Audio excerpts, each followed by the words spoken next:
The offense against a very good Tennessee defense. That was the one thing we really knew about heading into this game was how good that Tennessee defense is. And they performed as advertised. And yet, I thought Syracuse played a pretty good game on offense. Were they perfect? No. But they scored 26 points. They were able to move the ball for 377 total yards. It was not all that bad. And so they're going to be able to put up points when they do get to go up against some of the lesser opponents on their schedule. They don't have a lot of them, but when they do go up against maybe some other teams, they're going to be able to move the ball better than what they did against Tennessee. The running game, I thought Yasin Willis looked terrific. He was outstanding. If we get into the numbers here for Yasin Willis, 23 carries, 91 yards, 3 rushing touchdowns, obviously impressive. Only 4 yards per carry. I don't think that does him justice. I'm very curious to see what his rushing yards above expected were. First carry of the year, he runs a guy over. I mean, he looked shiftier than he did last year, which was a concern I had for Yasin Willis because he's a big, bruising running back, but he showcased that he's pretty nimble too, especially in that open field. And I think him and Will Nixon are going to form a very good running back duo. I don't think Syracuse in this game, and this with all due respect to him, I don't think the issue with this game was, wow, they were missing LaQuint Allen. I don't think that was the problem at all for Syracuse. Yasin Willis did great. Will Nixon was good as well. So this running game, I think for Syracuse, is going to be okay. Passing game, it could definitely be better. I don't know if the stats really do Steve Angeli justice for this one, but I thought Angeli played a decent game. I thought his receivers could have done a better job at times separating. That's why you sometimes saw on third downs where Angeli's throwing a football down the sideline, nobody there, or it looked like it could be picked. Reality is at some point, sometimes your receivers also have to help you out.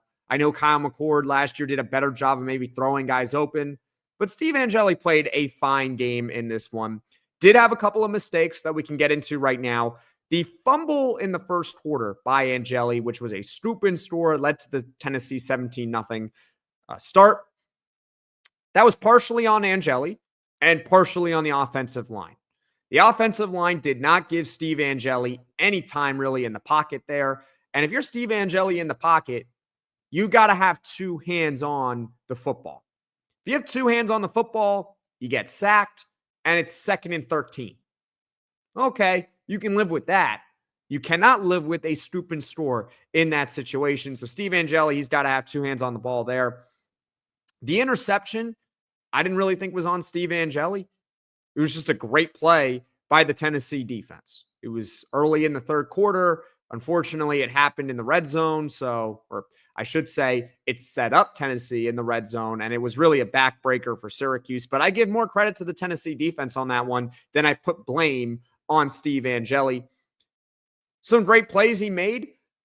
That 4th down throw in the second quarter to Jonte Cook was money. It was a 4th and 10. They're down 17 points. They desperately needed something to go right.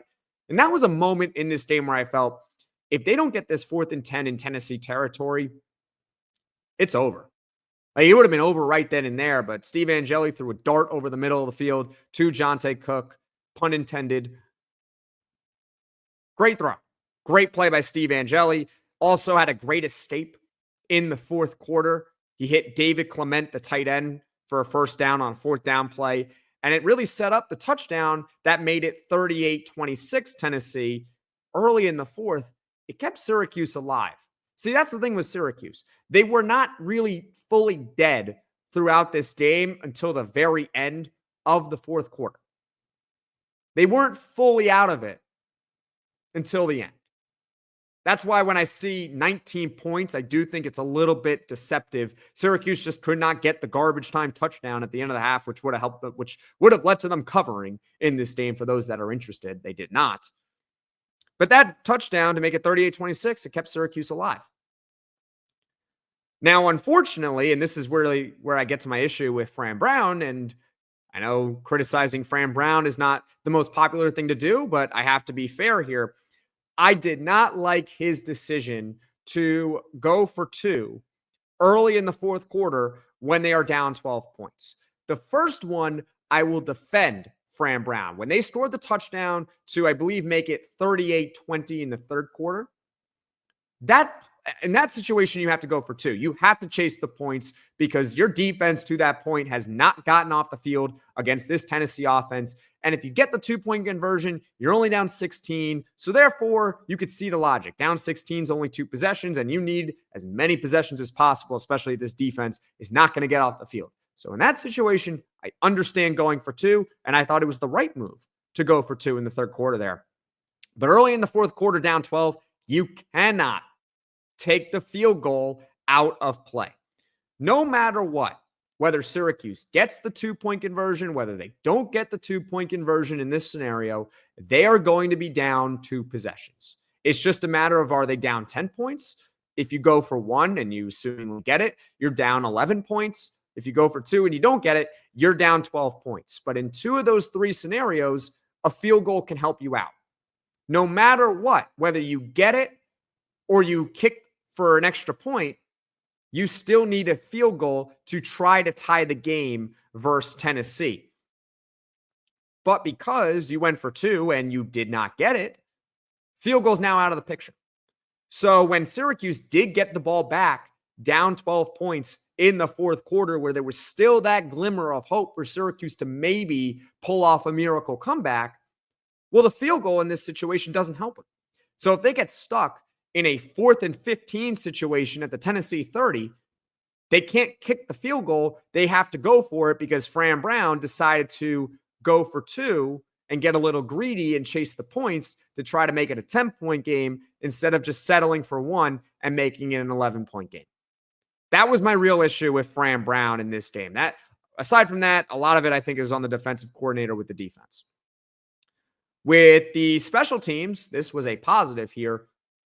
I want to give a big shout out to new special teams coordinator, Ricky Brumfield. Special teams was a big problem for Syracuse a year ago. You think about the offense, you think about the defense. The worst of the 3 units last year was actually the special teams. That's right. The special teams was worse than the defense. Ricky Brumfield's a new coordinator. He comes in, and at least in this game, there were really no special teams hiccups at all. I didn't notice really anything for Syracuse in that regard, which is a good thing. You don't really want to notice the special teams with your team unless it's in a positive light, like a kick return, a punt return.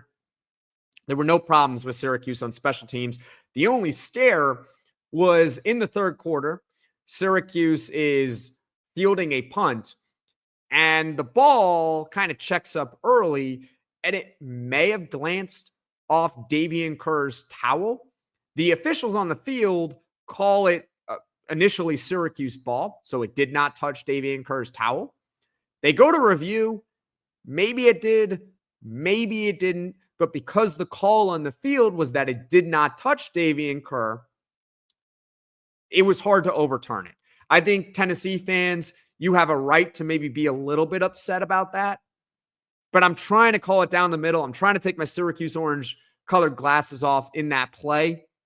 It turned out to be insignificant anyway, but I honestly thought this should not be overturned. You called that it didn't touch him on the field. The replay was not conclusive, in my opinion, but that was it. And even if the officials do overturn it, that would have been just super unlucky.